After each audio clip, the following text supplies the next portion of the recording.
तो आज भारत अन्न शुद्धि पदयात्रा का 60वां दिन है। मैंने गांव चराई से चलना शुरू किया है। यहाँ के सरपंच हैं, मुझे सवेरे से उनका जितना हो सकता हो स्नेह मिला है और मुझे बिल्कुल भी नहीं लग रहा है कि मैं अपने घर से, अपने गांव से, अपने लोगों से दूर हूँ।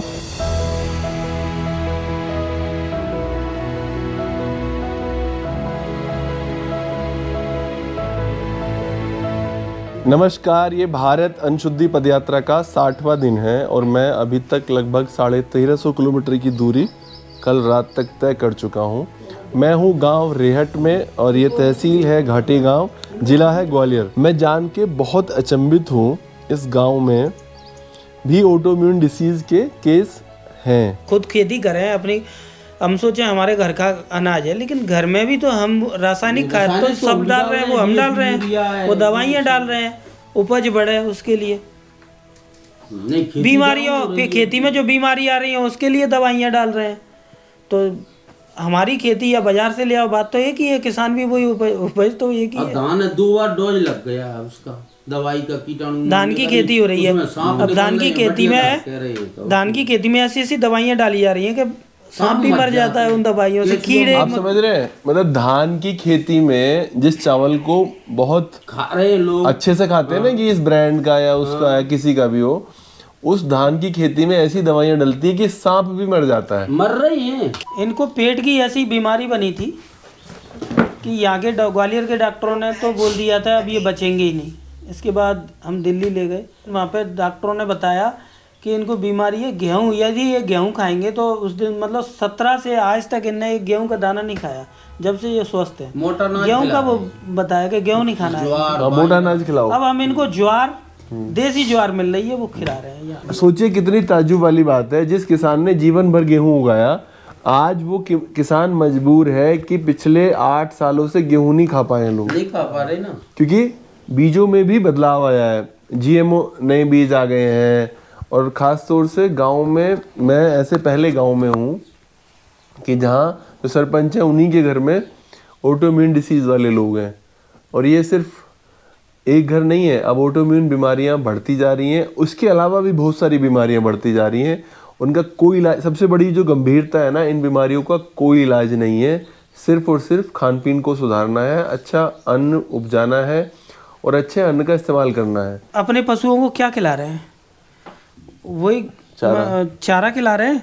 और बांट कौन सा खिला रहे हैं? गेहूं, वही उर्वरक वाला, गेहूं वाला, रासायनिक खादों वाला बांट तो वही है ना अंतर। फिर उसके लिए दूध बढ़ाने के लिए भी अपन अलग से वो डाल रहे हैं, कहीं प्रोटीन की दवाई ले आए, तो अपन भी तो वही कर रहे हैं, किसान लोग भी तो कहाँ से आ जाएगा अलग से? गोली दे रहे हैं, फ्रीजन। और एक चीज तो ये अपन लोग को सब्र करना होगा कि नहीं, हमारी 1 किलो दूध दे रही है वो हमारे लिए बढ़िया है। हमारा 1 किलो का पैसा हमें 100 रुपये मिलेगा और दूसरे को अगर 2 किलो का पैसा 100 रुपये मिलेगा तो हमें 1 किलो में संतुष्टि है ना। और हम लोगों से ना यही बोल रहे हैं, अगर आपको घी और तेल चाहिए ना तो अपने नज़दीकी किसान से जुड़ो, चाहे आप ग्वालियर में हो, चाहे आप झांसी में हो, चाहे आप दिल्ली में हो, नोएडा में हो। मुझे आप जो बताओ कि यहाँ स्पेलर खोले हैं, वो बाहर से कैन भर के क्यों ला रहा है? वो कौन सा तेल डाल रहा है? ये वो तुम्हें चाहिए वो तेल? क्या बताओ तो क्या कह रहे थे? वो 2 ड्रम पटक रहा है। आज ना सबकी पोल खुल रही है यहाँ पे, बहुत सारे लोगों की। कुछ कह रहे थे आप? 2 ड्रम बना रहा है, 1 ड्रम के बाहर जा रहा है मोटरसाइकिल से, 50-50 लीटर ला रहा है वो। क्यों, क्या ला रहा है भैया? तेरा तो स्पेलर घर का है। तो हम यही कह रहे हैं, देखो मेरे से लोग पूछते थे कि यार इस पदयात्रा से हासिल क्या करोगे, होगा कैसे लोगों का भला। मैं सच बता रहा हूँ, हमारे पास कोई दवाई नहीं है ना, हमारे पास कोई, हम आपको ये कह रहे हैं कि ये सॉल्यूशन ले लो ना, हम ये तो बहुत अच्छा होगा, हम कहेंगे हम लाएंगे जी मध्य प्रदेश से। मैं बोल दूंगा लोगों से झूठ कि मैं रेहटा से ला रहा हूँ जी, मान के चलो कोई प्रोडक्ट। कौन लाएगा रेहटा से? मैं कहीं भी रेहटा का नाम लगा के जोड़ दूंगा, बेच दूंगा। इसीलिए हम कह रहे हैं बिचौलिए ना बीच में से हटने चाहिए। जिस मामले पे आप काम कर रहे हो ना, अगर इसमें वास्तव में ही वो हो जाए तो देश की 80% समस्याएं खत्म हो जाए।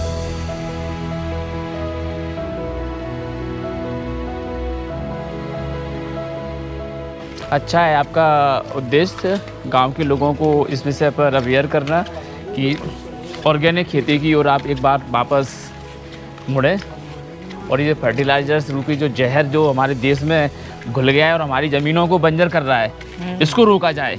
15 साल पहले गुड़ की, शक्कर की और सरसों के तेल जैसी चीज़ों की इस्तेमाल बहुत कम हो गया था।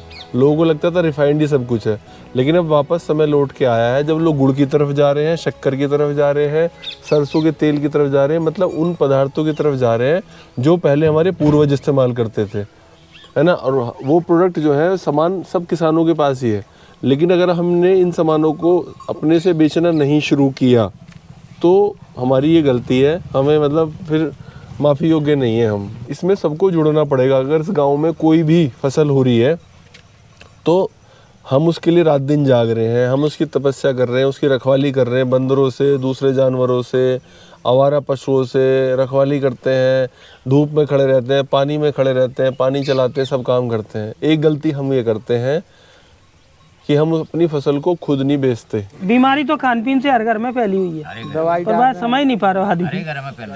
हर पौधा पे दवाई गिर रही है। उसे पता है कंपनियों को कि किसान अपने ऊपर 15 रुपये खर्च नहीं करेगा, लेकिन हमारे यहाँ 1 एकड़ पे 12-15 हज़ार रुपये का खर्चा है दवाइयों का।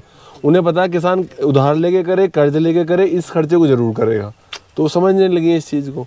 प्रतिस्पर्धा चल रही है ना, इसके उत्पादन जाके मैं 5 कुंटल को नहीं करवा, 10 कुंटल को नहीं करवा, मैं 8 को ही नहीं करवा, कौन सी दवाई डाली तूने, अब कि मैं भैया ये कंपटीशन चल रहा है ना।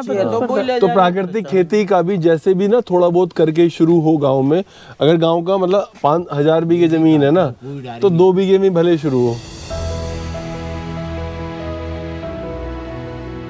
अभी हम गांव में थे ना, रेहट गांव में, तो वहाँ मैं बिल्कुल थोड़ी देर पहले उस गांव के लिए, उस गांव के लोगों के लिए बिल्कुल अजनबी था, और अभी वो लोग मेरे साथ पदयात्रा में हैं, साथ चल रहे हैं और दूसरे गांव के लोगों को भी बात कर रहे हैं कि जो गांव इस रास्ते में पड़ेंगे तो वो लोग हमसे मिलें, इस पदयात्रा में हमारा सपोर्ट करें। इससे अच्छा क्या हो सकता है कोई, क्या आप ऐसा काम जब करते हैं और लोग आपके साथ चल रहे हैं, गांव के किसान और अगले गांव के लोगों को भी बोल रहे हैं कि इस पदयात्रा में जितना हो सकता हो संभव अपनी मदद करें और बात सुने। सब लोग फ़ोन पे बात कर रहे हैं अगले गांव के लोगों से कि आप लोग इस पदयात्रा में आइए, सपोर्ट करिए। सर, आपने मतलब जो समय दिया है ना हमें, वो मैं हमेशा याद रखूँगा। शुभकामनाएं आपकी यात्रा के लिए, ईश्वर से प्रार्थना करते हैं आपको वो सफलता इस यात्रा में मिले और ऐसा बदलाव आए। आप जो प्रयास कर रहे हैं उसके प्रति लोगों में रुझान बढ़े। बहुत बहुत स्वागत है आपका मोहना नगर परिषद में।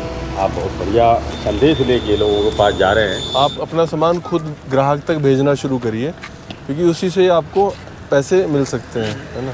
सबसे पहले हम बात कर रहे हैं किसानों से बोल रहे हैं कि आप थोड़ी सी ज़मीन में ही सही ऑर्गेनिक खेती करना शुरू करिए, जैविक खेती करना शुरू करिए। अगर आपके पास 50 बीघा है तो 2 बीघे में ही करना शुरू करिए।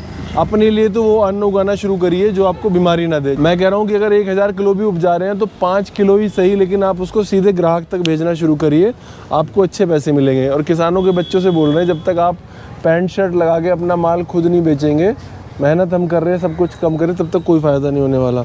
अपने यहाँ जो किसान कर रहा है वो तो उर्वरक डाल रहा है और खाद डाल रहा है, उससे ज़्यादा नुकसान है लोगों को।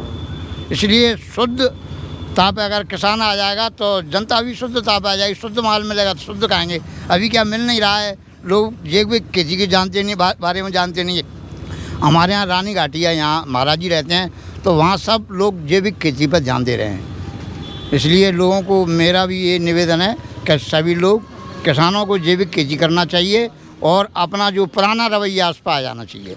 गांव में, कस्बों में, मैं तो गांव-गांव चल रहा हूँ, शहर जा रहा हूँ, यही बता रहे हैं कि अपने बच्चों को जंक फूड से बचाओ।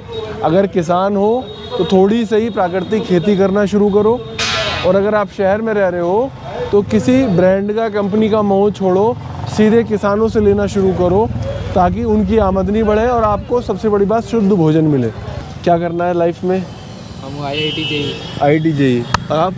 मुझे बी फार्मा। आपको IIT करना है? IIT JEE करना है। अच्छा, तो जंक फूड खाते हो? हाँ। क्या? फिंगर्स, चाउमीन और बहुत सारे स्नैक्स वगैरह। तो एक दोस्त, एक रिसर्च स्टडी है, ये IIT की तैयारी कर रहे हैं, इसलिए इनको बताऊंगा ताकि ये मोहना में बाकी लोगों से भी जाके बताएं। एक रिसर्च है, वो रिसर्च ये कहती है दुनिया में जो सबसे बुरी लत है ना, वो वीडियो गेम की होती है, वो ड्रग्स की होती है, लेकिन सबसे बुरी जो लत है, सबसे जो ऊपर का लेवल है, वो जंक फूड की लत है। उससे बुरी कोई लत नहीं होती। ये मैं नहीं कह रहा हूँ, ये रिसर्च बता रही है, स्टडी बता रही है। तो मुझे लगता है कि अब आप कुछ तो करोगे यार। हाँ, सभी को बताएंगे। पक्का बताओगे? मुझे बस बताने के लिए, खुश करने के लिए बोल रहे हो? नहीं, सभी को बताएंगे, पक्का अच्छा बनने के लिए बोल रहे हो? हाँ, अच्छा बनने के लिए बोल। नहीं, अच्छा बनने के लिए बोल रहे हो? नहीं, सभी को बताएंगे, पक्का बताएंगे। अरमान खान। पक्का बताओगे? पक्का बताऊंगा। यहाँ बोल के बोलो कि मैं बताऊंगा। मैं आपको पक्का, सभी को पक्का बताऊंगा। क्या? ये जंक फूड्स के बारे में। कितने बच्चों को बताओगे? जितने भी मिलेंगे सभी को बताऊंगा, प्रॉमिस। कितने बच्चों को कितने दिन में बता दोगे? मतलब एक दिन में लगभग 10 to 20 बच्चों को मैं बता दूंगा। चलो मैं कहूँ 5 बच्चों को बताओगे? हाँ। कितने दिन तक बता सकते हो? मैं जब तक कम से पूरी साल तक बता दूंगा। पक्की बात? पक्की बात है। प्रॉमिस है? प्रॉमिस है, देख लेना। प्रॉमिस है, ये वीडियो के सामने कहता हूँ। तो अरमान ने प्रॉमिस किया है, ये आईटी की तैयारी कर रहे हैं, बता रहे हैं कि मैं हर दिन 5 बच्चों को बताऊंगा जंक फूड नहीं खाना है। मोहना में 5 से ज़्यादा कोई बता सकता है। एक सज्जन है पीछे, इन्होंने ये पैकेट छुपा लिया खाते हुए। देखो चिप्स खा रहे थे ये, ठीक है ना, चिप्स खा रहे हैं लोग। अगर आप लोग मेरी राय माने ना, तो अपने घर में अगर किसी से जाके बोलें कि भाई अपना थोड़ा सा खान पीन बदल दो, तो 80% बीमारियां ठीक, 20% जो डॉक्टर का काम बचेगा, शायद वो भी ना बचे। और अगर आपका कोई छोटा भाई बहन हो तो उसको जंक फूड से बचाओ। आपकी कोई छोटे भाई बहन है तो उसको जंक फूड नहीं खाने देना, ठीक है? पक्का रोक लगा दोगे? पक्का आज से खाने नहीं दोगे जंक फूड उसको? पक्का? और खुद भी नहीं खाना? खुद खाते हो? थोड़ा तो खाते हो? पक्का? सच सच बता दो, झूठ नहीं बोलना। एक हफ्ते में एक बार। क्या खाते हो? Chilli potato. चिली पटाटो छोड़ना है, ठीक है? जंक फूड क्या करना है? छोड़ना है। ऐसे मुझे आवाज़ नहीं आई, इनको सुनाई देनी चाहिए सब लोगों को। छोड़ना है जंक फूड। नहीं आवाज़ आई। छोड़ना है जंक फूड। नहीं आई। पूरे बेटा मोना को आवाज़ आनी चाहिए। छोड़ना है जंक फूड। बहुत तेजी से बोलना है। छोड़ना है जंक फूड। छोड़ना है जंक फूड। बाजार में तो सब गधे घोड़े सब बराबर बिक रहे हैं, उस चीज़ को वो चीज़ कॉम्प्रोमाइज़ नहीं कर पाते। तो जैसे गधे घोड़े ना जाए ना, आपको क्या करना है? अपना कस्टमर ढूंढना है। हम ये कह रहे हैं कि आपने मैंने जैविक उपजाया, आपने जैविक उपजा लिया, अब हम दोनों गए मंडी वाले को कोई मतलब नहीं है मैंने क्या उगाया, इन्होंने क्या उगाया, उसके लिए सब बराबर है। तो मंडी ये माल नहीं बिकेगा, ये माल मंडी नहीं बिकेगा, ये माल बिकेगा सीधे ग्राहक के पास से। कैसे ग्राहक के पास? आप लोग शहरों में जाते हो कोई सेवा लेने, क्या क्या सेवा लेने जाते हो? हाँ, जैसे मान के चलो कि फैमिली डॉक्टर ही है तो डॉक्टर को बोलेंगे कि डॉक्टर को बोलो घी ले भैया हमारा। सही बात किसको बोलोगे? टीचर को बोल सकते हो, प्रिंसिपल को बोल सकते हो। बिल्कुल, टीचर है, प्रिंसिपल है, और जो मिलने वाले हैं वकील है, अच्छे जो प्रोफेशनल आदमी है, ऐसे साहब लोग उनसे ये बोलेंगे कि भाई आप अच्छी चीज़ आओ। और मैं दे रहा हूँ, मेरी गाय है, ये रहा इसका फोटो, मेरी खेती है, मैंने सरसों लगाई है जी, ये रहा फोटो। बात बहुत अच्छी बोली कि फैमिली फार्मर नहीं है किसी के पास, डॉक्टर है, सारी चीज़ें हैं, वो फार्मर फैमिली वाला हो जाएगा तो ऑटोमेटिक वो चीज़ आगे ग्रोथ में आएगी। बस यही कह रहे हैं, फैमिली बस बहुत अच्छी बात कही आज, बहुत बड़ी सीख मिली इस चीज़ से आपसे। मुझे लगता है देश बहुत खूबसूरत है, इस देश के लोग बहुत अच्छे हैं और असर आता है। आप शुरू करिए और निस्वार्थ भाव से शुरू करिए, बिना किसी आडंबर के, बिना किसी देख दिखावे के आप शुरू कर दीजिए। लोग जुड़ते हैं और उस पर अमल भी होना शुरू हो जाता है। चिरारी गांव से लगभग 14-15 किलोमीटर से ज़्यादा चलकर मैं आ गया हूँ मोहना नगर पालिका परिषद के आखिरी छोर पर। यहाँ से बस थोड़ा आगे चलने के बाद शिवपुरी की सीमा शुरू हो रही है, तो मैं ग्वालियर और शिवपुरी की सीमा के बीच में खड़ा हुआ हूँ और यहाँ पर यात्रा को विराम दे रहा हूँ।